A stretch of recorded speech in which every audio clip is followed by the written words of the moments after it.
እንኳን ደስ አላችሁ አሁን እንግዲህ በሙሉ የፈተና ቀን ታውቋል ማለት ነው። ከዚህ በፊት እንግዲህ ፈተና ምዝገባ ካሄዱን ነበር እና ተሳሳይ ነበርኩት። አሁን ደግሞ በትክክለኛ ቀን ፈተና የሚሰጥበት መች ነው ብላችሁ የምትጠባበቁት ዛሬ እንግዲህ መጨረሻ ቀን የተነገረ እንደሆነ እንግዲህ እሱን ለማስታወስ ተጨማሪ ቪዲዮ እየሰራው ገኛለሁ። ይሄ ማለት እንግዲህ በጉጉት ሲጠበቅ የነበረው የሀገር አቀፍ የድህረ ምረቃ ፕሮግራም የምዝገባ ፈተና ታውቋል ማለት ነው። እንደ ሀገር አቀፍ የድህረ ምረቃ ፕሮግራም የምዝገባ ፈተና ወይም ኤንጋት የሚሰጥበት ቀን ታውቋል ማለት ነው። በዚህ ቪዲዮ መጨረሻ ሁላችሁም እንግዲህ እርግጠኛ የምትሆኑበትን ነገር እናንተ ማሳያችሁናል ማለት ነው። ለዩቲዩብ ቻናል እናንተ አዲስ ከሆናችሁ የተለያዩ መረጃዎችን ማግኘት ከፈለጋችሁ በተለያዩ ፈተናዎችና የመውጫ ፈተና ሊሆን ይችላል አዳዲስ ነገሮች በቴክኖሎጂ ጋር የተገናኙ መረጃዎችን ማግኘት ከፈለጋችሁ ይሄን ቻናል ላይክ እና ሰብስክራይብ በማድረግ ጀምሩ። ቀጥታ ወደ ሀሳቡ እንገባለን።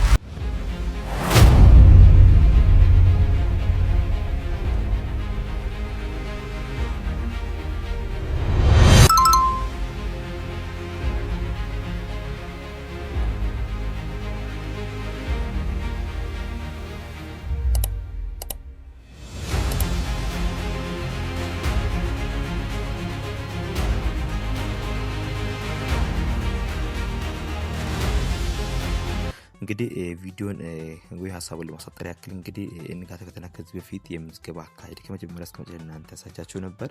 አሁን እንግዲህ የምዝገባ አካሄዱ ብቻ ሳይሆን እንግዲህ ማድረግ ያለብንም ነገር ከዩዘር ኔም ከፓስወርድ እና ኢንትራንስ መግባት ቲኬት ጋር በተገናኘ የተነገረው በትምህርት ሚኒስቴር የተለቀቀ መረጃ አለ ማለት ነው። እንግዲህ በጉጉት ሲጠበቅ የነበረው የሀገር አቀፍ የድህረ ምረቃ ማስተርስ ፕሮግራም መግቢያ ፈተና ነው። እንግዲህ በትምህርት ሚኒስቴር ትላንት ወደ ማታ ላይ ተለቀቀው ማለት ነው። የሀገር አቀፍ የድህረ ምረቃ ፕሮግራም የመግቢያ ፈተና ወይም ነሐሴ 20 እና 21 ላይ ይሰጣል ተብሎ ይጠበቃል። እንግዲህ ተመዝጋቢዎቹ በዩዘር ኔም እና በፓስወርድ ወይም ኢንትራንስ ቲኬት ለማግኘት ኢሜል አድራሻቸውን በመጎብኘት የተለያዩ የመግቢያ ቲኬታቸውን ማዘጋጀት ይጠበቅባቸዋል።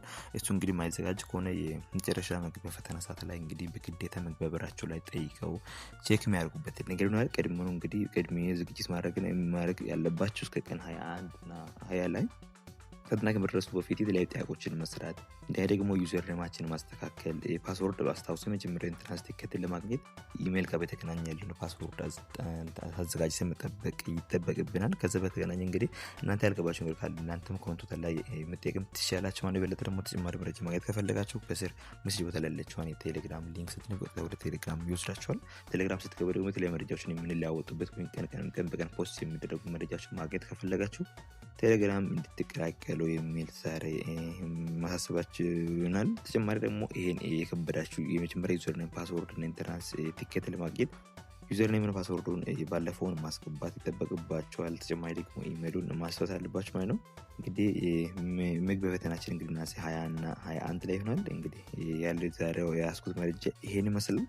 ተጨማሪ መረጃ ደግሞ ያልገባችሁ ነገር ካለ ኮሜንት ላይ ጠይቁኝ። የዩቲዩብ ቻናል በድጋሚ ላይክ እና ሰብስክራይብ ማድረጋችሁን እንዳትረሱ። በሌላ ቪዲዮ እስከምንገናኝ ያላችሁ በሰላማችሁ ዮሐንስ ነኝ።